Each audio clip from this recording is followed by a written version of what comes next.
Ini dulu bagus, tercantik, tapi sekarang bengkok seperti ini. Dia bilang, wah ini adalah kutukan. Apakah selama ini ada perhatian atau kurang? Terkait dengan perhatian, tentu yang kebanyakan terjadi adalah perhatian ceriti, perhatian kasihan. Padahal bukan itu yang kami butuhkan. Yang kami butuhkan adalah pemberdayaan. Saya berhenti sekolah, Bang. Saya berhenti sekolah pada umur 9 tahun itu. Bisa menularkan kepada orang yang lain atau bagaimana?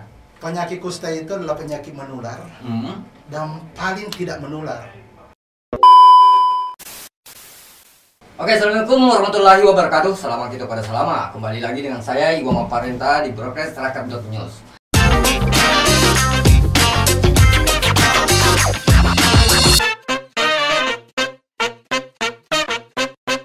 Kali ini kita sudah kedatangan tamu dari teman-teman Permata, Perhimpunan Mandiri Kusta ya. Nah, kita sudah kedatangan dua narasumber, ada Den Kadri dan ada Den Reza.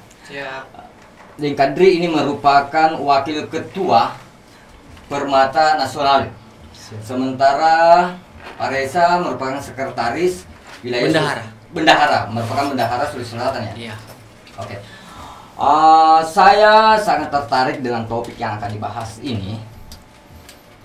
Seperti tadi kita sebut, teman-teman ini dari Perhimpunan Mandiri Kusta, berarti bergerak di orang yang pernah kusta. Mungkin pertanyaan awal seperti ini, apa sih kusta itu? Mungkin yang lebih tua, kita tuakan dulu yang bisa mengulas. Ya, terima kasih. Kami telah diundang untuk datang di sini berbincang-bincang terkait dengan penyakit kusta, penyakit yang pernah saya derita. Nah, ini sekedar untuk menyampaikan kepada halayak, kepada masyarakat bahwa dulu kusta itu diidentik dengan tangan bengkok seperti saya. Betul. Nah, yang sekarang ini yang perlu kita luruskan bahwa kusta itu bukan tangan bengkok. Kusta itu gampang sekali untuk mengidentifikasi dan gampang untuk diobati. Kusta itu ada bercak di kulit, disertai kurang rasa atau mati rasa. Kalau diobati pada saat itu, maka dia sembuh seperti Adinda Reza. Oh gitu. Tapi kalau terlambat diobati, ya tangannya bengkok seperti saya. Bahkan ada yang puntung-puntung. Oh begitu, Pak. Berarti Den Reza ini juga orang yang pernah ya? Iya. Yang pernah. Dan karena ini kusta seperti ini, anggapan di luar sana masyarakat umumnya masih kurang, mungkin masih perlu diedukasi. Kebanyakan mengatakan kusta itu merupakan penyakit keturunan, bahkan ada sampai mengatakan itu adalah kutukan. Iya. Benar. Mungkin bisa sedikit dipaparkan. Itu yang betul sekali, karena kan ini adalah kusta adalah penyakit menular yang disebabkan oleh kuman. Nama kumannya Mycobacterium leprae atau kuman kusta. Itu menular dari orang yang tidak berobat ke orang lain. Karena orang tuanya yang kena kusta, dia menularkan ke anaknya, sehingga pemahaman masyarakat itu adalah keturunan. Oh gitu. Karena kusta ini bisa menyebabkan organ tubuh berubah, seperti tangan saya dulu yang ini dulu bagus, tercantik, tapi sekarang bengkok seperti ini. Dia bilang, wah ini adalah kutukan, ini adalah guna-guna misalnya. Tangannya dulu bagus, sekarang bengkok seperti itu. Itu anggapan yang sangat-sangat keliru. Ini disebabkan karena terlambat berobat. Sekali lagi bahwa kusta itu sangat mudah, bercak di kulit, disertai kurang atau mati rasa. Berobat sembuh, tidak ada masalah. Tapi kalau terlambat ya akibatnya fatal. Oh ya, selamanya gitu. Oke, begini. Ini Den Kadri dengan Den Reza bertemu dalam satu wadah yang namanya Permata. Nah, tentunya ada kesamaan sejarah seperti itu. Mungkin sebelum kita terlalu jauh, apa itu kusta? Alangkah enaknya ketika dijelaskan dulu apa sih itu Permata, apa sih, untuk apa itu ada?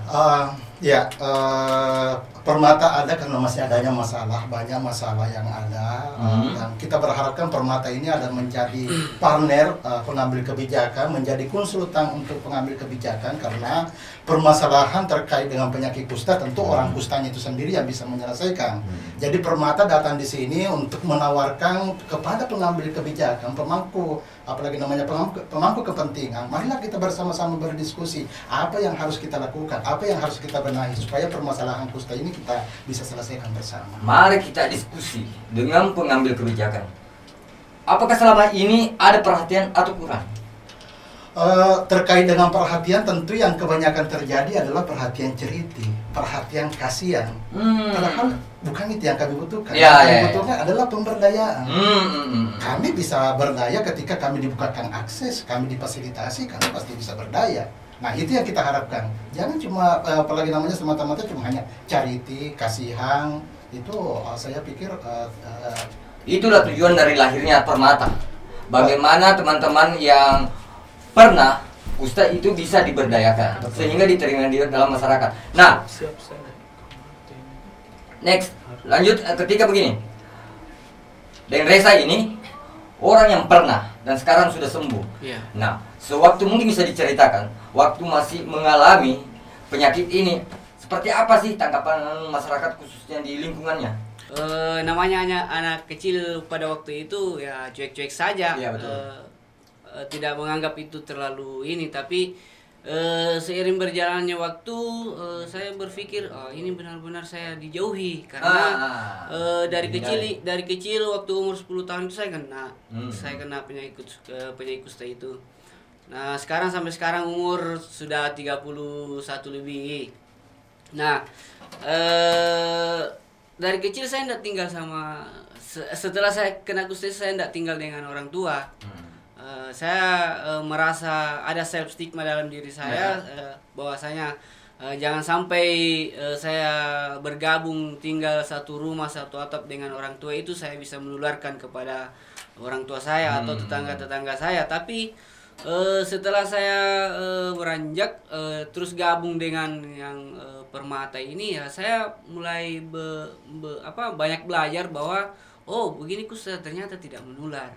Ternyata ini bisa diobati. Bisa diobati dengan apa yang dikatakan tadi Pak Kadri itu, awal mulanya bercak putih itu ketika ada bercak putih seperti panu di badan itu segera periksakan ke puskesmas karena mungkin itu bisa jadi itu tanda awal kusta.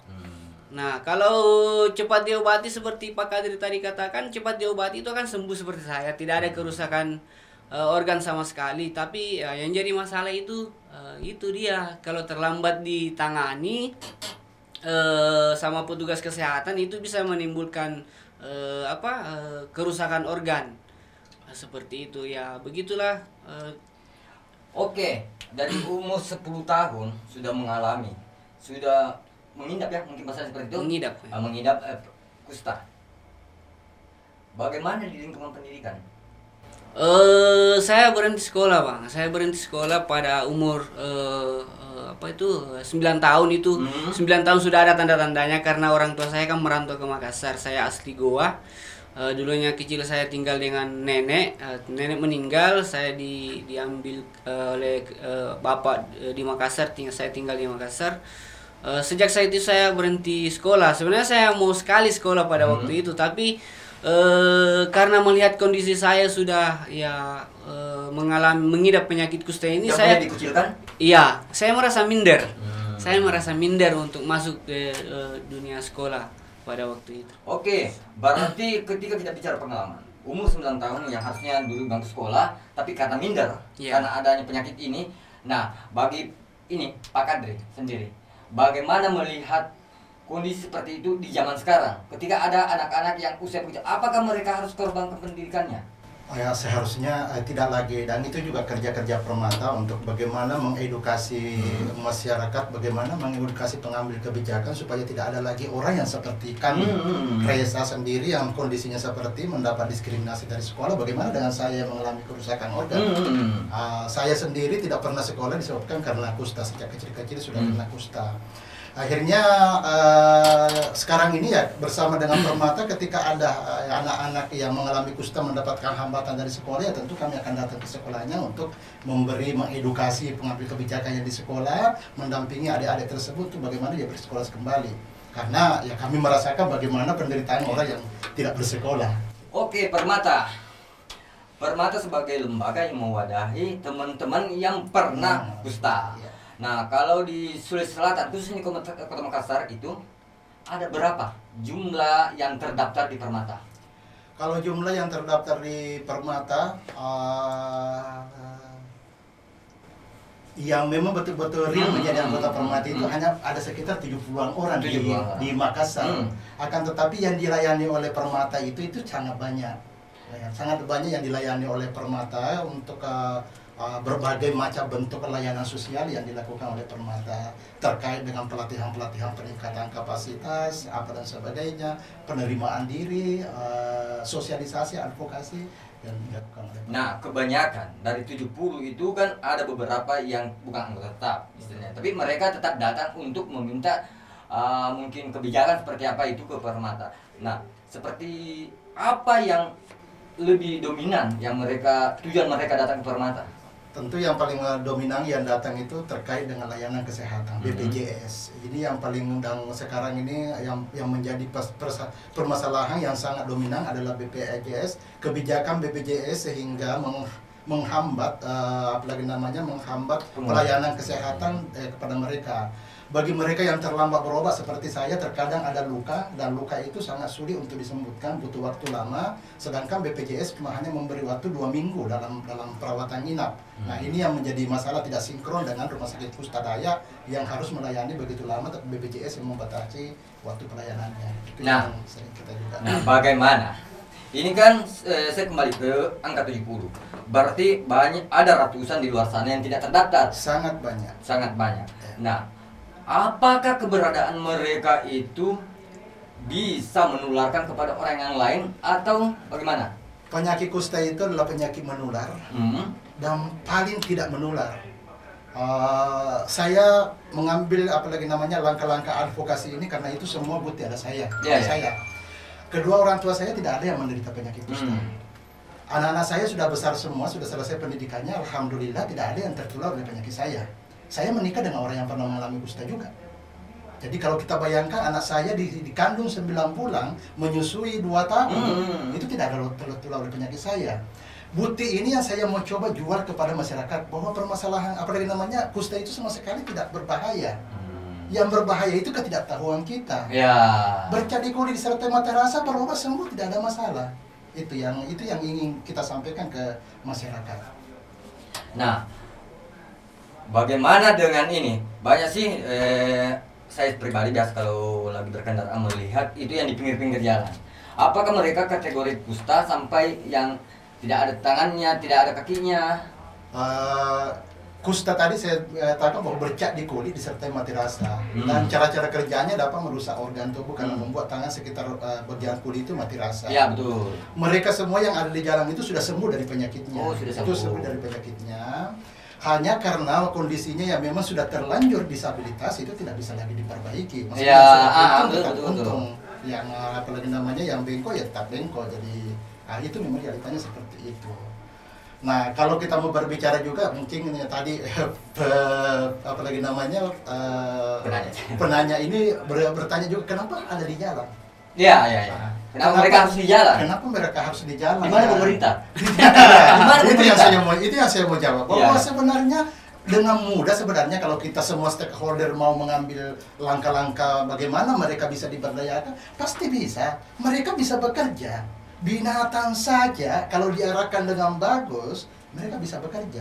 Misalnya, contohnya ada binatang yang bisa disuruh buat sesuatu. Bagaimana dengan manusia? Manusia yang punya pikiran kok.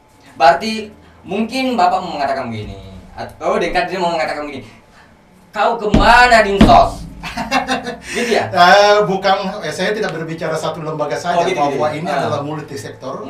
Isu kusta itu, isu disabilitas dan isu semuanya adalah multisektor. Jadi semuanya, di manakah semua? Yang notabene yang memang harus memfasilitasi kebijakan untuk bagaimana mereka bisa berdaya, mereka semua.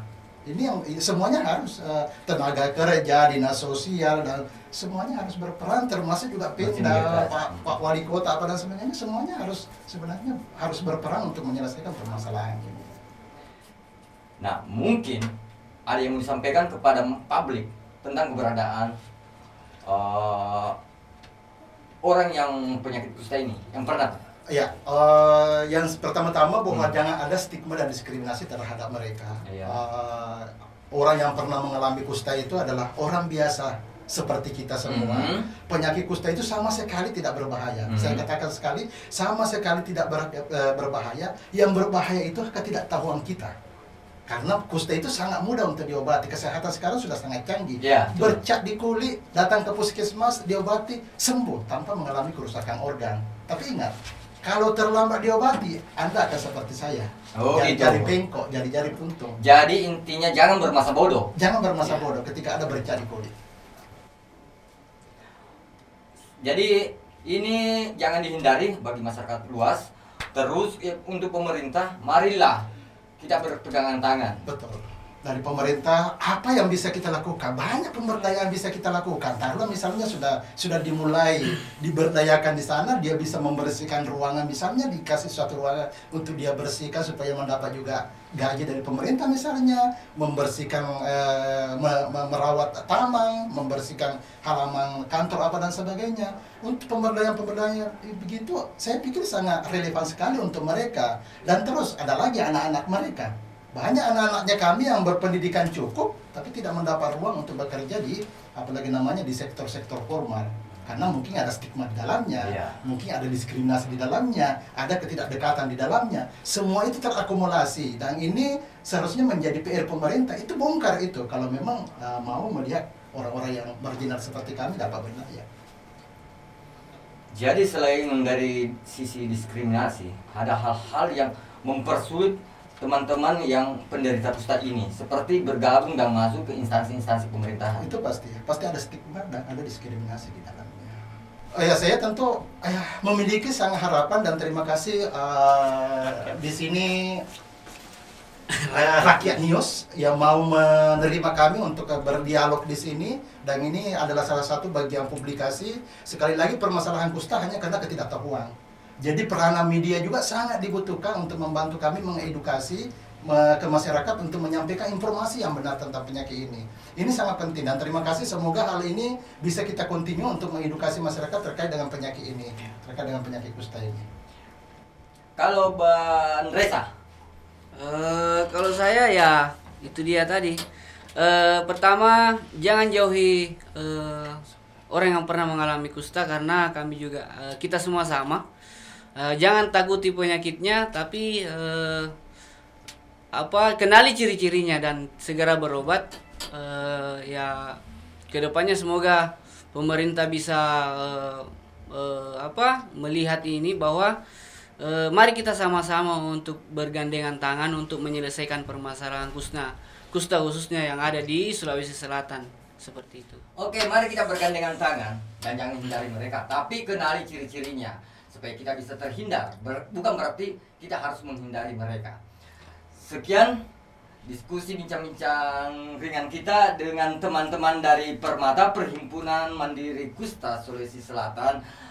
Dan saya ucapkan terima kasih kepada Deng Kadri dan Deng Reza yang sudah meluangkan waktunya untuk berbagi dengan kita dan masyarakat umum yang ada di Sulawesi Selatan dan Indonesia umumnya. Wassalamualaikum warahmatullahi wabarakatuh. Selamat kita pada selamat.